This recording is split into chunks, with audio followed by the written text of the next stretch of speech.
நாமக்கல் மாவட்டம் பரமத்திவேலூரிலிருந்து உங்கள் ஜோதிடர் கொடிக்கம்ப ஜோதிடர் சுவாமி பேசுகிறேன். என்னுள் கலந்து எண்ணில் நிறைந்து என்னை வழிநடத்தும் திருமுருகன் திருவருளுக்கு கோடான கோடி நன்றிகள்.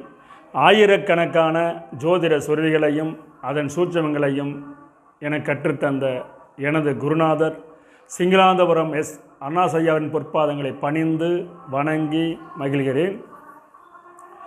நமது காணொளியை தொடர்ந்து பார்த்து கொண்டிருக்கும், ஆதரவு வழங்கிக் கொண்டிருக்கும் என் ஜோதிட சொந்தங்களுக்கும் எனது மாணவர்களுக்கும் எனது வாடிக்கையாளர்களுக்கும் கனிவான வணக்கங்களும் வாழ்த்துக்களும் நன்றிகளும். நாம் இந்த பதிவில் காண இருப்பது ஒரு அற்புதமான தலைப்பு. பண்பு நிறைந்த மனைவி யாருக்கு அமைவாள் என்ற தலைப்பில் ஒரு சிறிய கருத்தை தெளிவாக பேசுவோம்.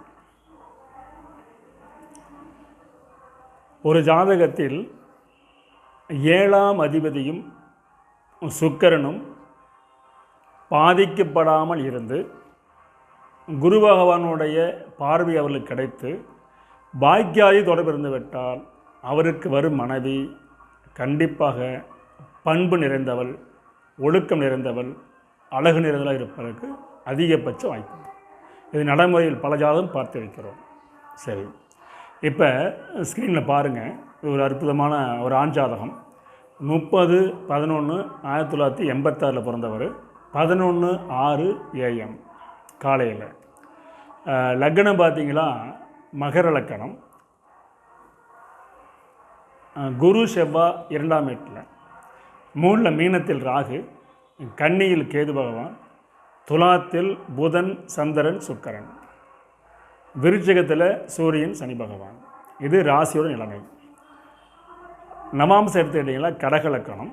லக்னத்துக்கு 2, அதாவது சிம்மத்தில் கேது பகவான், விருச்சிகத்தில் சூரியன், தனுசில் செவ்வாய் சனி, மகரத்தில் சுக்கிரன், கும்பத்தில் ராகு, மேசத்தில் குரு பகவான், ரிஷபத்தில் சந்திரன் புதன். இவர் பிறக்கும்போது விசாக நட்சத்திரத்தில் பிறந்தவர். 2ஆம் பாதம். குரு திசை 11 வருஷம் 9 மாதம் 5 நாள் இதுக்கு பிறந்திருக்கு. இவர் என்னுடைய வாடிக்கையாளர். கிட்டத்தட்ட பார்த்தீங்கன்னா ஒரு 15 வருஷமாக எங்களோட ட்ராவல் பண்ணிகிட்ருக்காரு. 10 நிமிஷத்துக்கு மேலே இருக்கும். அதாவது குரு திசையில் 11 வருஷம் முடிஞ்சிட்டு சனி திசையில் நடக்கும்போது என்கிட்ட வரார். சனி திசை கடைசி பற்றி நடக்கும்போது கிட்டத்தட்ட இவருக்கு 30னா 28 வயசு என்கிட்ட ஜாதகம் பார்க்க வரார். 27, 28. அப்போ திருமணம் முடியலை. திருமணத்துக்காக பொண்ணு தேடிட்டு இருக்காங்க வீட்டில் அப்பா அம்மா. அவங்க சொன்ன கருத்து, தம்பி உங்களுக்கு இந்த சனி திசை பூரா திருமணம் நடக்காது, செய்யவும் கூடாது. அதனால் சனி திசை பூரா கடந்துருங்க. 30 வயசு முடியும் போது ஒரு 3 மாதம் நாள் இருக்கும்போது உங்களுக்கு புதன் தசை ஆரம்பிக்கும். அந்த புதன் வந்தோடனே கல்யாணத்துக்கு கொடுத்துருவார். அதனால் என்னுடைய பேச்சை நீங்கள் நம்புறாப்படி இருந்தால், ஃபாலோ பண்ணுறாப்படி இருந்தால், சனி திசை முடியும் வரை என்னென்னு பொருத்தம் பார்க்க வர வேண்டாம். அப்படி வந்தாலும் நான் அனுமதி கொடுக்க மாட்டேன் என்று சொல்லி பேசணும். அதன் போலவே ஜாதகர் சனி திசை பூரா திருமணம் செய்யவில்லை. கல்யாணம் பண்ணியாச்சு. அற்புதமான மனைவி. நான் அடிக்கடி சொன்னது, உங்களுக்கு கிரகம் இப்போ அருமையாக இருக்குது. அடுத்த ஒரு திசை அற்புதமான திசை. உங்களுக்கு மனசுக்கு பிடிச்ச மாதிரி நீங்கள் விரும்பும் பொண்ணே உங்களுக்கு மனைவி அமையும். காதல் திருமணத்துக்கு வாய்ப்பு அதிகம் இருக்குன்னு சொன்னோம். அது நடந்தது. அழகு, அறிவு, பண்பு நிறைந்த பெண். இன்றைக்கி 2 குழந்தை இருக்குது. சிறப்பாக வாழ்ந்துட்டு இருக்காங்க. அப்பாவோட அப்பா அம்மா, அம்மாவோட அப்பா அம்மா, அதாவது 2 பெற்றோர்களுமே வாழ்த்துற அளவுக்கு, சந்தோஷப்படுற அளவுக்கு வாழ்ந்துக்கிட்டு இருக்காங்க. கல்யாணம் பண்ணி 10 வருஷம் பக்கமாச்சு. சரி, இப்போ இவருக்கு அழகான மனைவி, பண்புடைய மனைவி, அல்லது பெற்றோர்கள் 2 வகை பெற்றோர்கள் மெச்சும்படி, பாராட்டும்படி, மனம் மகிழும்படி வாழ்கிறதுக்கு என்ன காரணம் அப்படின்னா, அதுக்கு ஒரு அற்புதமான பாடல் இருக்கிறது. அந்த பாடல் நவீன ஜோதிட சிந்தாமணி என்ற நூலில் இருக்குது. 192வது பாடல் எடுத்து பாருங்கள். இன்பம் செய் வெள்ளி அன்றி ஏலோனை ஆசான் கூட, அன்புடன் நோக்க இந்த அவனில் உறுத்தோரெல்லாம் பண்புடைய மனைவியாலே பரவசம் அடைவர், பெற்றோர் தன் மனமகிழ வாழும் தம்பதியர் மாதே அப்படின்னு பாட்டிருக்கு. அருமையான பாடல். மீண்டும் பாட்டு நினைப்படுத்தின பாருங்கள். இன்பம் செய் வெள்ளி அன்றி ஏலோனை ஆசான் கூட, அன்புடன் நோக்க இந்த அவனியில் உதித்தோர் எல்லாம் பண்புடைய மனைவியாலே பரவசம் அடைவர். பெற்றோர் தன் மனம் மகிழ வாழும் தம்பதியர் மாதிரி அப்படின்னு பாட்டு. அப்போ அந்த ஜாதருக்கு பாடல் என்ன சொல்ல, பாடல் சாராம்சம் கேட்டிங்களா, வெள்ளன் சுக்கரன் களத்திரக்காரன் சுக்கரனும் 7ஆம் அதிபதியும் குரு பகவான் கூட வேண்டும் அல்லது பார்க்க வேண்டும். அப்படி பார்த்துட்டா அவர் வரக்கூடிய மனைவி பண்புடைய மனைவி. அந்த மனைவியால் ஜாதகர் பரவசம் அடைவார். தன்னுடைய பெற்றோர்கள்லாம் பொண்ணோட அப்பா அம்மா பையனோட அப்பா அம்மா 2 பேரும் பாராட்டுவாங்க, மகிழ்வாங்க, போற்றும் தம்பதியாக இருப்பாங்கன்னு சொல்லி பாடுறார். இந்த சுக்கரன் 2வது 7ஆம் அதிபதி இருவரும் லக்னத்துக்கு மறையாமல் இருக்க வேண்டும். அவரை குரு பார்க்க வேண்டும். அப்படி அமைந்து விட்டால், இந்த மூவரில் ஒருவர் ஆட்சி பெற்று விட்டால் இந்த பலன் அப்படி நடக்கும், மாற்றுகிறதே இல்லை. நல்லா புரிஞ்சுக்கங்க. 7ஆம் அதிபதியும் சுக்கரனும் பலமாக இருந்து லக்னத்துக்கு மறையாமல் இருந்து பலம் பெற்று குரு பகவான் பார்த்து விட்டால், அதாவது மறையாத குரு பகவான் பார்த்து விட்டால், அந்த ஜாதகருக்கு வரும் மனைவி இந்த பாடல் குறிப்பிட்டது போல் அழகு, அறிவு, பண்பு நிறைந்த பெண் மனைவியாக வருவாள். இதில் மாற்றுக்கிறது இடமில்லை. இது பாடலுடைய சாராம்சம். துணைவிதி எடுத்துக்கிட்டிங்களா, முதல் பாண்டை பாருங்கள். ஒரு ஜாதகத்தில் லக்னத்துக்கு 5ஆம் அதிபதியும் லக்னத்துக்கு 7ஆம் அதிபதியும் லக்னத்துக்கு 9ஆம் அதிபதி கூடிவிட்டால் அவர்களுக்கு காதல் திருமணம் ஏற்படும். இதில் மாற்றுக்கிறதுல ஆயிரக்கணக்கான பார்த்தாச்சு ஒன்றும். ஆனால் இந்த மூவரும் சேர்ந்து லக்னத்துக்கோ ராசிக்கோ மறைந்து விட்டால் அந்த காதல் தோல்வியில் முடிஞ்சிடும். அதே இந்த மூவரும் சேர்ந்து லக்னத்துக்கோ ராசிக்கோ கேந்திரத்திலோ கோணத்திலே அமர்ந்து விட்டால் அப்பா அம்மாவோட சம்மதம், பெரியவங்களோட சம்மதத்தோட திருமணம் முடியும்.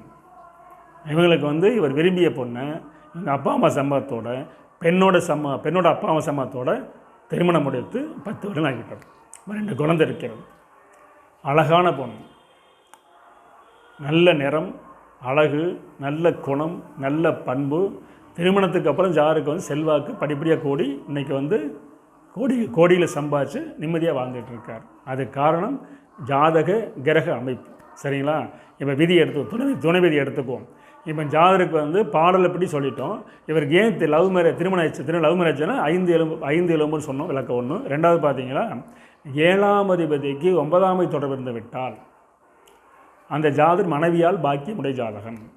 இவர் பாருங்கள், லக்னத்துக்கு 7ஆம் அதிபதி யார்? மகர லக்னத்துக்கு 7ஆம் அதிபதி சந்திரன். பாக்கியாதிபதி யாருங்க? புதன். 2 சம்மந்தப்பட்டதுனால நல்ல ஒரு அற்புதமான பண்புடைய பொண்ணு வந்தார். அடுத்தபடி பார்த்தீங்களா, ஒரு நல்லா புரிஞ்சுங்க, லக்னாதிபதி ஒரு ஜாதகத்தில் பலம் இழந்து விட்டால், இப்போ இவருக்கு பார்த்தீங்கன்னா இவருக்கு சனி திசை திருமணம் செய்யணும்னு சொன்னோம். சனி திசையில் திருமணம் செய்ய வேண்டாம். ஏனென்றால் சனி பகவான் சூரியனை கூடி அஸ்தம் பெற்றிருக்கிறார். அதே சனி பகவான் 2ஆம் அதிபதியாக வந்துடுறாரு. அப்படி வரும்போது சனி திசையில் திருமணம் முடிஞ்சால் தாரதோஷம் வந்துவிடும், மனைவிக்கு ஆபத்து வந்துவிடும், இன்னொரு தாரம் பண்ணுற மாதிரி வந்துடும் என்று விளக்கம் சொன்னோன்னே அவர் அப்படியே அமைதியாகிட்டார். ஆனால் இந்த சனி திசை இன்னொரு கேள்வி வரலாம். சனி திசை சனி பகவான் அஸ்தம் அடைஞ்சிருக்காரு, சூரியனோட கூடி அஸ்தம் அடைஞ்சிருக்காரு, ஏன் ஆயுள் கூட தரவில்லை என்று ஒரு கேள்வி வரலாம். ஏன்னு கேட்டிங்கன்னா, முக்கியமாக பார்த்தீங்கன்னா லக்னாதிபதி சூரியனை கூடி அஸ்தங்கம் அடைஞ்சு விட்டால், திசை நடந்தால் அந்த ஜாதருக்கு ஆயுள் குற்றம் சொல்ல வேண்டும். இவருக்கு ஆயுள் குற்றவருக்கு வாய்ப்பு இருக்குது.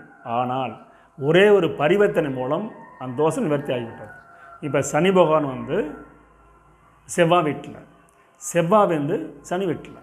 அப்போ சனி செவ்வாய் பரிவர்த்தனை ஆகும்போது திசை வரும்போது பரிவர்த்தனை போட்டு பேசலாம். அப்போ ஒரு சனி திசை வரும்போது ஆயுள் குற்றம் தரவில்லை. இதே பரிவர்த்தனை ஆகாமல் இருந்தால் ஆயுள் குற்றம் தந்துவிருக்கும் அல்லது தாரதோஷம் தரும். ஒரு தெளிவான ஜோதிடரை சந்திக்கும் போது சனி திசை வரை பொறுமையாக இருக்கவும், உடம்பையும் கவனமாக பார்த்துக்குங்க, போக்குவரத்தில் கவனமாக இருங்க. 2வது திருமண பற்றி பேசிட வேண்டாம். உங்களுக்கு மனசுக்கு பிடிச்சி பொண்ணு வருவாங்க, சனி திசை முடிவில் அமைதியாக இருங்கன்னு சொன்னது அப்படியே கேட்டார். இன்று ஜாதகர் நம்ம என்ன சொல்லலாம் கேட்பார். அது மாதிரி ஒரு நம்பிக்கையுடைய வாழ்நாள் வழிக்கெல்லாம் மாறினவர். அதே நேரத்தில் பார்த்தீங்களா, ராசிக்கு 7ஆம் சொல்லக்கூடிய கிரகம் செவ்வாய், அவரையும் குரு சேர்ந்துட்டார். அப்போ லக்னத்துக்கு 7ஆம் அதிபதியும் குரு தொடர்பு, ராசிக்கு 7ஆம் அதிபதி குரு தொடர்பு. அப்படி இருக்கும்போது வரக்கூடிய மனைவி அழகு, அறிவு, இளமை, பண்பு, பணிவு அனைத்தும் நிகழ்ந்துருக்காங்க. அதே மாதிரி இந்த பொண்ணோட வீட்டிலேருந்து இவருக்கு ஒரு நிலம் கொடுத்துருக்காங்க. ஒரு 20 சென்ட் கொடுத்தாங்க ஆரம்பத்தில் கல்யாணம் புதுசில். இன்றைக்கி அந்த 20 சென்ட் 2 கோடி பெறும். அப்போ கொடுக்கும்போது விலை குறைவு, மதிப்பு குறைவு இருந்தாலும் 2 பெண் ஒரு ஆண் கட்டின இடத்துல 40 சென்ட்டை 2ஆக பிரித்து பெரிய பொண்ணுக்கு 20 சென்ட், சின்ன பொண்ணுக்கு 20 சென்ட் கொடுத்தாங்க. அன்றைக்கெல்லாம் கொடுக்கும்போதெல்லாம் பார்த்தீங்கன்னா சென்ட் ஒரு 50,000 கூட போகாது, அவ்வளோ மதிப்பு கம்மியாக இருந்து இன்றைக்கி 10 வருஷத்தில் ஒரு சென்ட் 10 லட்சம் வந்துடுச்சு. அப்போ 20 சென்ட் 2 கோடிக்கு, அதாவது மனைவியால் செல்வமும் சேர்ந்துருச்சு. அதுக்காக சொல்ல வரேன். அழகு இருக்குது, அறிவு இருக்குது, பண்பு இருக்குது, நல்ல குணவதியாக இருக்காங்க. அதை விட மனைவி சொத்தும் கிடச்சிருக்கு. இப்படிலாம் கிரகம் அமைஞ்சிட்டா அந்த ஜாதர் மனைவியால் மிகுந்த மகிழ்ச்சி அடையக்கூடிய அமைப்பு வந்துவிடும். பெரியவங்க, அதாவது பொண்ணோட அப்பா அம்மா பையனோட அப்பா அம்மா சேர்ந்து மனசு மகிழ்ச்சி அடையும்படி வாழ்ந்துக்கிட்டு இருக்காங்க, உத்தம தம்பதியாக வாழ்ந்துட்டு இருக்காங்க. அது காரணம் பாடல்படி கிரகம், கிரகப்படி திசையானதனால் அது நடைமுறைக்கு வந்திருக்கு என்று கூறி அடியின் அடிக்கடி கூறுவது போல் ஆதார சுருதியோடு உதாரண ஜாதகத்தை உங்களுக்கு தொடர்ந்து வழங்குவதில் மிகுந்த மகிழ்ச்சி என்று கூறி மீண்டும் அடுத்த சந்திப்போம். நன்றி, வணக்கம், வாழ்க வளமுடன்.